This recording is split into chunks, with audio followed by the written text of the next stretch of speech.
What up, everybody? I am your host, JP, and this is my co-host, Josh. Hey, everybody. And welcome back to another episode of the FIlmBros podcast.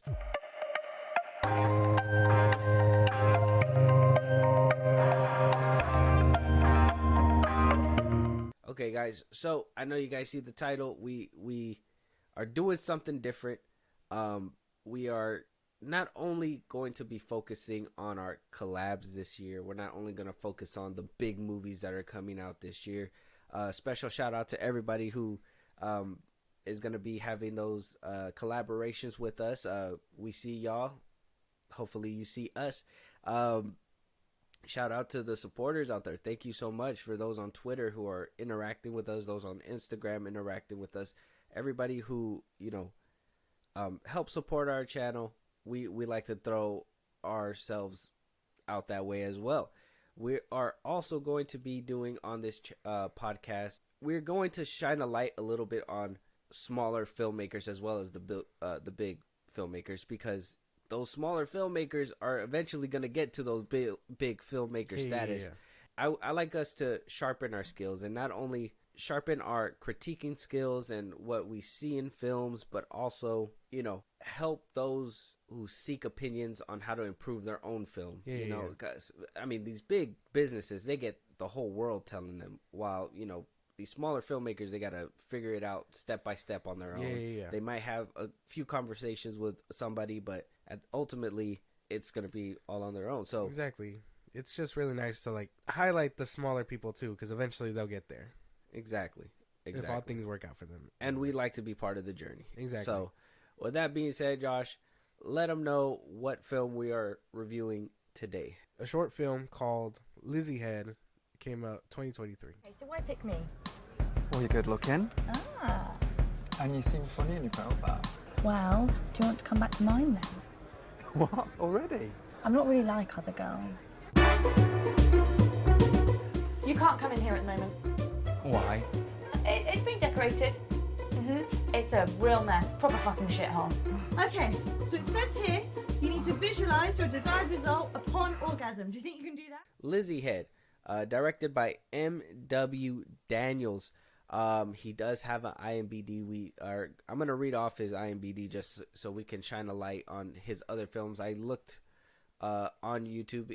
He has a channel on YouTube. You can see all his short films there. Yeah. So his bio says, M.W. Daniels is a writer, director, and composer based in London. Starting his film work in 2011, he made his debut professional sound film Being Without in 2018, which was a finalist at the 2019 Gold Movie Awards, and the film's theme made the final of the 2019 LIMPA Film Festival.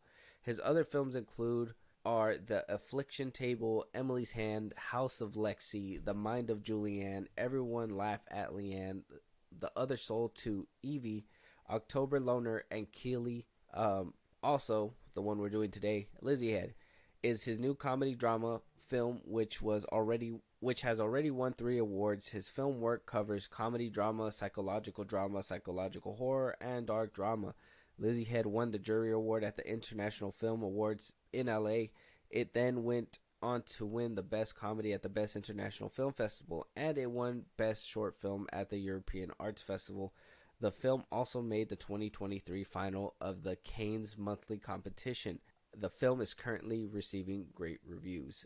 So that's his little bio. It sounds good. I mean, he made a few movies since debuting in 2011. Yeah.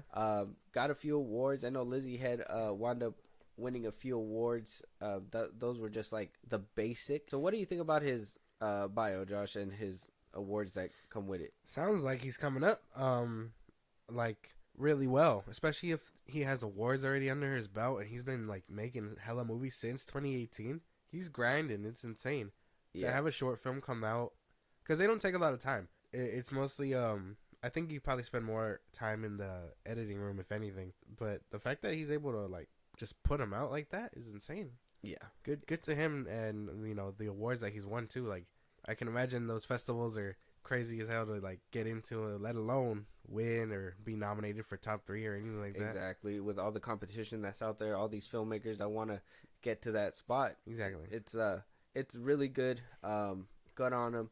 So, Lizzie-Head, directed by M.W. Daniels, writer N.W. Daniels. So the casting is starring Charlotte Gold as Lizzie Barnett. We got Renee Eskildsen, sorry, butchering the name, as Daisy Jameson. Tom Colston as Ben Furrows. Kathy Griffith as Constance Riley. Olivia Leah James as young Lizzie, and so on and so forth. We have, the rest of the cast that's out there. It's cool to watch short films and, these new and upcoming filmmakers, because, you see the influence of not only bigger creators on these films, but, their own little, I guess you can kind of say there's you could start seeing that their little niche, or what, they're coming up with. And M.W. Daniels kind of seems like he's more on the dark humor, trying to get some complexity in his films, because I think Lizzie-Head is very heavy-handed with the complexities. For sure. For a short film, too. Yeah. Like 30 minutes, or around 40 minutes. I think it's like 40. Yeah, around 40 minutes or so. A lot of time, you don't really have a lot of time to linger like most movies do. So you kind of have to get your point across. And again, shorter stories and not so complex characters shows for complex storytelling. So I think Lizzie-Head is a perfect example of dark humor, drama, and I mean, it made me laugh. It had a few comedy moments. So that's a point as well, right? So a 40-minute runtime versus a 2-hour, people are pushing 2.5. If you're Zack Snyder, you're pushing 4, and if you're need to cost it 1.5, maybe 120 for sure. You don't have a lot of time to convey the message. So I thought in particular the way he made this film really helped with that message being conveyed. I think it was very firm. You didn't have time to really think about the other things, like what could be the meaning. It was just more of a, we're here, we're there, now you gotta keep moving. Now you get it. By the end of it, it all makes sense, hopefully, if you're conveying your story correctly, which I think he did for the most part. So, as always, we're gonna start this off like a normal review. Shouldn't have to say that, but I'm going to say it anyways. So, what do we think about the characters? How we think about the acting in this film? Go on. I think for the most part, acting wise, everyone kind of did fine. I didn't really have a problem with anyone's acting, other than the moms, I guess. The mom, is Lizzie's mom, and that weirdo cousin. But even then, I think he played a weirdo kind of fine, so it is what it is. Yeah. But I think, for the most part, everyone kind of did their thing. I think the only ones to really stand out were, obviously, Lizzie, the guy, the ones that they focused on, mainly. Because, I mean, that's where your talent is, And you can tell that they had some kind of acting chops. Yeah, I thought Lizzie really stole the show. I thought she was really good. At first, I was like, the British accent is very hard to, understand sometimes when you're not accustomed to it, and they sounded very heavy with it. And I think the mom's heavy accent really played a role in, maybe her line delivery, or I'm not sure, but I think the mom, she kind of lacked just a little bit, but she wasn't within the whole movie, which that's probably gonna come as just a little gripe later. But I think Lizzie for sure, and the other girl that what was her name?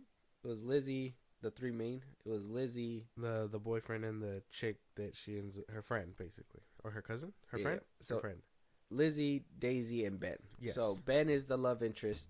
Lizzie is found him, started dating him immediately. They go on. He finds out that cheating and whatnot, and then we get to the end, which that whole love thing, I could say, I guess within the movie couldn't. Well, I mean, I understand what he was trying to convey with it, but I don't think it was necessary between Ben and Lizzie. Oh yeah, the love story. Yeah, on the side. Yeah. Because from what I was getting was that from this movie, and from what they were trying to tell with these characters, was Lizzie has a problem with the mom. She's trying to figure out who her dad is and who she is, kind of thing, right? And I thought the lead actress played that well. Like, she genuinely seemed confused. She genuinely seemed like, what the fuck's going on? Mm-hmm. I don't know. I mean, do we have this? Are we on the same page with that? I would, yeah.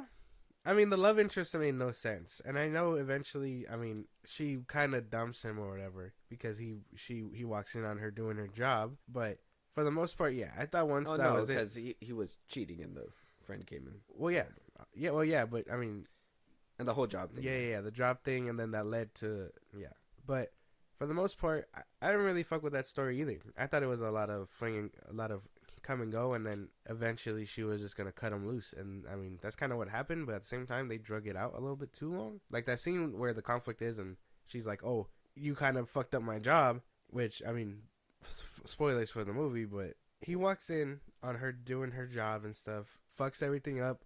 That causes conflict between them, saying like, "Oh, well, fuck you for kind of coming in here and ruining my shit." He storms out. A friend caught him cheating, so she was there to confess all at once. So I mean, I thought that was the end of it. I thought so too, but I guess for the characters, I think they played what they had well. I think the dialogue was there. I think they brought the humor, the actual like awkwardness that comes with some of those situations. You know, I think in the beginning she's like, was she?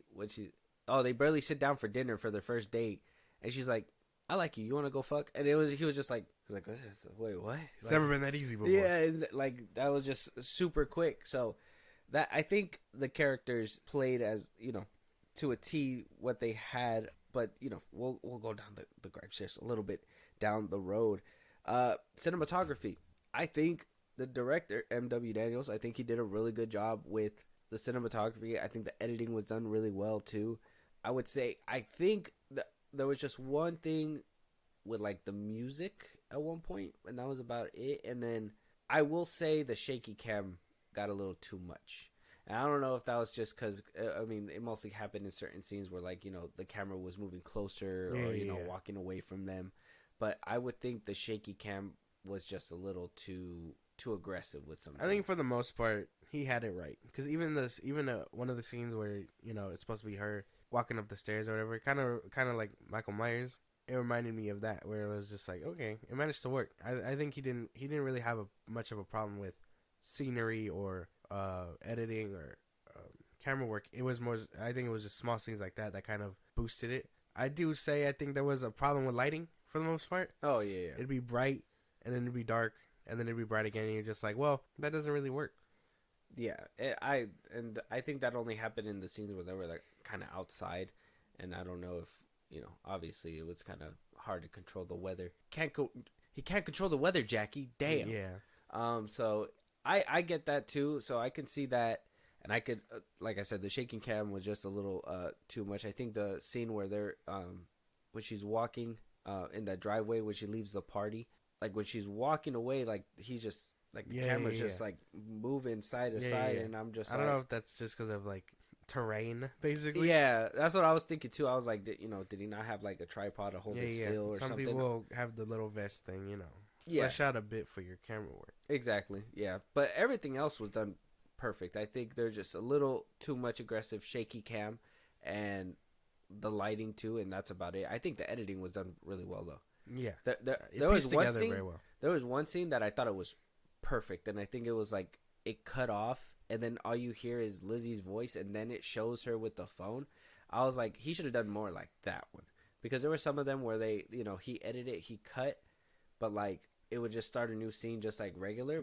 I think the way he kind of set the tone with this movie in the beginning and the way he was trying to convey comedy, I think it would have played off a lot better if every single scene cut where you would just fade to black, you'd hear them talk, and then they kind of pop up. Yeah, make it a niche thing, because some people can do transitions, some people can't. You know what I mean? Yeah. Not to compare him to anyone big, but Sam Raimi, he uses that cheesy like transition, and cuts to the next scene. Yeah. Have a gimmick is basically what I'm trying to say. Yeah. And I think like I said, I think that one scene where that happened, I think it was like towards the end or something. I think that would be his way of going about it, to transition, because it honestly hit a lot better than the rest of the edits to the next scene that he did, because it just kind of arrived, or they just kind of showed up. But it's like they have a conversation, or you kind of hear them before they show up on screen, and then okay, a little bit of time has passed, but Yeah. it kind of seemed like they went from one scene to another scene to another scene. Yeah. And I get what you're saying. yeah, it would have played a little bit. It would have It made would the have transition a lot smoother. Yeah. Yeah. Instead of just like, oh, we're done with this, we got to move forward. Yeah, exactly. So there was those things with the editing, but other than that, I think it was pretty cool. The plot of it all was that she just wanted to get, she wanted to meet her father, and she wanted to figure out who she was and why she acts certain ways and whatever. Stems from daddy issues. Exactly. And I was getting that. I understood the premise. My thing is that I understand what he was trying to convey when she was going through all these issues, relationship issues, because her father left her, and her mom was her role model. Then she has the friend issue that she doesn't keep anybody close. She she swears all the time and all this stuff. All that was perfect. I think the one thing we could have cut from this film altogether, I don't know if it was for runtime purpose, I don't know what it was, but I think the plot didn't need those heavy-handed sex scenes. That's just me. Yeah, no. I don't know. Sex in movies has always been like a hit or miss, I feel. You know what I mean? Like, obviously, if you're adapting something like 50 Shades of Grey, then maybe, yeah. But for other movies, especially as a come up, maybe it's because, it's shock value. It shows like, he's not afraid to get taboo or whatever. Fine, but I feel like there is other ways to, like, handle that kind of thing, Yeah. I think because it was a comedy, it was kind of like left field to see, them doing that. Because you would, they make shit jokes. There was a shit joke towards the end of, like somebody needed took that straight from James Gunn. Yeah. Damn. I thought it was more of an Amber Heard reference. A badumts. Damn. So I just think that they just got a little heavy-handed. I thought that, they could have easily conveyed that in a better way where you didn't have to take up a whole 2 scenes back to back, and you could have conveyed a little bit more storytelling.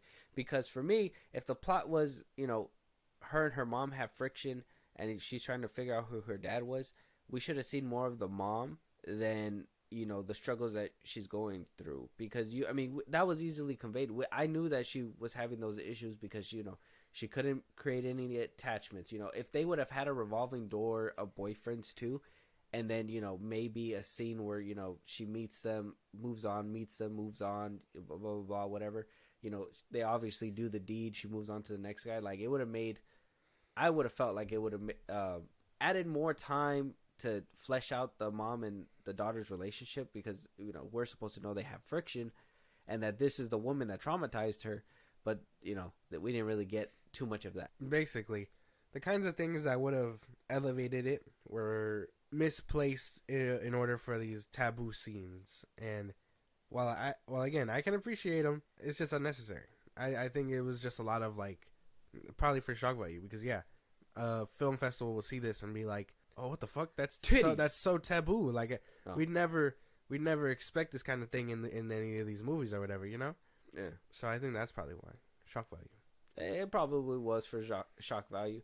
I think for sure the comedy really started kicking in towards, like, the second half, though. Though the beginning was funny. Mm-hmm. Like, I like the little conversations that we're having. You said James Gunn, so I'm gonna ask you. There was a lot of, like, swearing and a lot of unnecessary F-bombs and all that. Did that bother you within the short film? A little bit. And that goes with, like, dialogue and writing and stuff.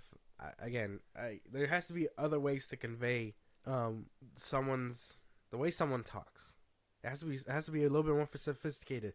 If you're gonna drop an F-bomb, make it for a comedy bit or something. Don't throw it in every other sentence, because then you're just like, okay, you're not as creative as you think, because you replace a very well articulate word with fuck, shit, this and that. You know what I mean? Yeah. So it doesn't work for me. Yeah. Anyway, because she would be like, oh, for fuck's sakes, come the fuck on, and it's just like, for a little bit of, like, the dialogue, it would make sense, but then this would be her whole vocabulary.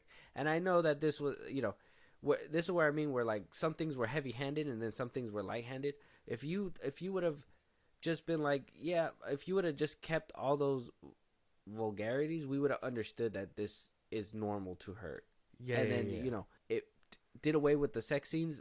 We would have still known that it was normal to her for her to just have these relationships that just come and go, and then that if she talks like this, like, we get that she talks like this, that's fine. Her character does. Why does everybody else do? It shouldn't be shouldn't be like that. So, but I thought at least Lizzie, with her, it suited her for her writing. It I guess she is damaged, so that's in a way her vocabulary would be more aggressive. But I don't know. I feel like there was probably a better way to kind of convey that one too. Yeah, exactly. That's how I feel with swearing in general, I guess, in movies and shows and stuff. Yeah. Save it for when someone's like emotionally damaged or hurt or whatever. Well, I mean, she is. Well, no, but I mean like for those vulnerable scenes, not in everyday life where she's having coffee with someone and then she's just like, oh well, fuck or whatever, you know? Oh yeah, and then like something about, I think at one point she said something about like titties or whatever at the dinner table, and I was just like, there's no point in that. Yeah. One of those things too, and I think I told you yesterday, that was kind of like my gripe, was the Twilight effect.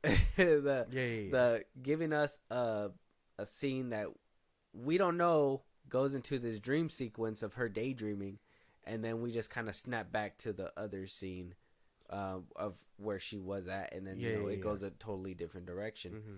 I understood the assignment. I'm not saying that it was bad to put those scenes in there. I just wish it was more noticeable when we were in a dream sequence. Then, like, yeah, it kind of got outlandish, so like you should know. But for me, it was just more like, there's no indication. Yeah, it was. I mean, I'm sure that was for comedy value, and like they were like what the fuck moments. But again, shock value. It wasn't really anything there, and eventually it would cut back, and you're just like, oh, it was all a dream again. So it's like, well, I guess it doesn't really matter. Yeah, that was one thing too. I mean, the dreams did kind of convey, where her mind was at. So that's why I thought as well, if they were going to have these dream sequences, they didn't really need to have the sex scenes, because this is what she's thinking about doing with this man. Yeah. So we already get that, and as comedy, we understand that. So why would you still put those heavy-handed sex scenes in there? Besides what you said, to be a little bit taboo and all that stuff. Yeah. So that was just kind of my thing. So if you were gonna have those little comedy bits to be like, oh yeah, she likes to get freaky, and this is how like she copes with herself, because she saw her mom at the young age or whatever do those things. If that was the case, we should have had more scenes with the mom. We should have had more scenes to flesh that out, because I mean, I would say the ending as well kind of got to that point where it felt like rushed, a little bit of a rushed piece, because by the end of it, she was just able to steal her phone. And though I understand that it still didn't work, and eventually, she still goes through that whole awkward moment and all that stuff, but it didn't work at the end. Like she wound up getting the call back, and all she really had to do was steal a phone. Yeah. She couldn't do that years ago. If it was that easy, she went her whole life from a child to this adult with this trauma, and all she had to do was steal a phone? Basically. It should have been more fleshed out, is what I get you're saying. And it's like, was it sacrificed simply for the fact of those scenes? Probably. And again, in a short film, that's the problem, where it's like, because you're short on time, you got to do what you can, but the ending shouldn't feel rushed either. So maybe if he cut out some of those scenes and move a little bit faster, he probably would have had a better ending pieced together. But it's because everything was so rushed. By the end of it, you're just like, well, we got to get there now. There wasn't no fight scenes. I don't think there was anything like extra ordinary besides the few scenes that we had got that were just like, well, cheeky. Well, there was those scenes. It's not too big of a spoiler or anything like that, but there was those scenes where she'd get like a nosebleed randomly. Unexplained. The blood looked weird, and I know it's hard. Like I've seen fake blood. It doesn't look anything like that. Yeah. And then they went unexplained. Like, why does she get these nosebleeds every so often? But it just happens. No real explanation. Yeah, I don't think I heard any explanation. There was no explanation. Was it just because of anxiety? I don't even know. I don't know. She got one in the beginning. She got one at the party. Yes. That's like, and then I think she got it like a third time toward the middle, I think. Yeah. And she was just like, fuck, it happens. But which was crazy that she got a nosebleed and the mom was just like, get the fuck out. It's like, damn. Yeah. She hates your guts that much. Like, I didn't understand it. And I mean, like I said, if you were going to have that, we should have had a little bit more of that relationship with the mom. Yeah, I mean, yeah, if we would have started with that younger sibling, or not the younger sibling, Lizzie as a young child, and kind of see what kind of damage the mom did, then we probably wouldn't have needed to spend time seeing her throughout the film. But you can't tell me that there was just this one point of impact that happened, and you just completely, you don't talk to your mom anymore. You don't, you don't do anything like that. That was just too outlandish for me to believe when it came to that one. But I think there was some good stuff. It was solid for the most part. Like, Yeah. you can't even knock it.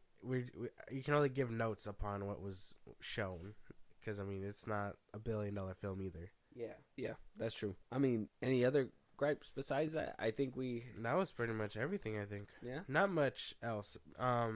Honestly, I think probably worth the awards. It just needed to be fleshed out a bit more. It probably could have used that hour. Extra runtime and maybe cutting out those sex scenes. Either cut out those scenes, or I mean, shit, you were at the 40-minute mark, make the hour. And I think that whole relationship thing could have probably been tossed out. Yeah. Like that whole with Ben and everything, because by the end of it, it doesn't pan out to anything, just a gag, and then she goes back. Basically, yeah. So closing thoughts, and then we'll rate it 1 to 10. 1 being the worst, 10 being the best, 5 being in the middle. This isn't my first short film that I've seen. I like to watch some of these every once in a while, like short horror films or whatever. I think those are the main ones people make on YouTube and put them up. And there's some are creative, some aren't. This one's kind of creative. I actually really enjoy the deepness to it. What I don't enjoy, I mean, swearing and things like that. Those are my own gripes. For the most part, I'd say it was pretty solid for a short film. I think I give it like a 7. It was pretty solid. I can't even like knock it too hard. Yeah. Okay. Same thing. I think it's a solid film. I think it conveyed the point that it needed to convey. It had the humor. I caught myself laughing a few times. In particular, there's this one scene. If you guys get a chance to watch, I don't want to spoil it, because I think it's a short film, and I think that you guys deserve to kind of check it out for you guys yourselves. But there's this one scene that just made me kind of like crack up, and I was just like, okay, all right, we got the comedy down. Just we got to tighten up the rest of the ship. So there's a few things that could have been done a little bit better that we already kind of ran down. I don't think I have any more gripes, but yeah, I think the music is what really drew me in, though. Yeah. I think the way that he set the tone when he first started the movie, to even the music that like really made the scenes hit a little bit harder. He picked the right music, I think. Okay. And I noticed that he is the composer on this film as well. So I think he did very well with picking the right music to kind of set up those scenes that he was doing. With that being said, for me as well, I got to give it like a 7. I think I was going to give it the same number. I think it's solid. Could be tweaked up a couple places, but everything else was pretty on the money. I understood the assignment. I think the lead actress did honestly fantastic. I can't even say that she did a bad job. M.W. Daniels, I think his directing, for somebody who's been doing it for over 10 years already, is cleaned up. I kind of want to check out his other short films to kind of see his progress as it happens. But I think this one was good. I think it's worth a look at. If you guys want to check it out, check out his YouTube. He has a bunch of other short films. Check out his Instagram at MW Daniels well. Shout out to MW Daniels. Thank you so much for hitting us up. We love doing this review. Exactly. Please don't be mad at our review. We're just a couple of We're the messengers. You asked us. So I mean, we're being as here we are honest as we can. Yeah. So with that being said, if you guys are smaller filmmakers out there and you guys want your films reviewed, taken a look at and talked about here on this podcast, make sure you submit at the socials that Josh is going to give you guys right now. If there's a movie that you guys want us to review that's not a short film, if there's any topics that you want us to talk about on this podcast, if you guys want to support us in a big way or catch a live one of these days, Josh, let them know. Twitter, TikTok, Instagram at FIlmBros Podcast. We post new episodes are up. You get us up there for any news or movies you want us to cover. Again, if you're someone with a short film that you want us to review, critique, anything like that, you can hit us up there at FIlmBros Podcast. Buzzsprout, link is in the bios of the socials I just gave you. It's like a Patreon. You support us, you get special perks on the side. We shout you out for helping us out. We'd appreciate it. Thank you. At FIlmBros Podcast on Buzzsprout. Listen to us anywhere you get your podcasts, at FIlmBros Podcast, Spotify, YouTube Music, Apple Podcasts, things like that. We're on a bunch of sites. Check us out. Subscribe to our YouTube at FIlmBros Podcast, and then be a part of the conversation, Twitch, throughout the week and Saturdays. We are still trying to get that back up, but I promise, keep your notifications on. You can be part of the conversation whenever we go live at FIlmBros Podcast on Twitch. Yeah, and with that being said, one more time, shout out to MW Daniels. Thanks for hitting us up, and we'll talk to you guys on the next time. Talk to you guys later.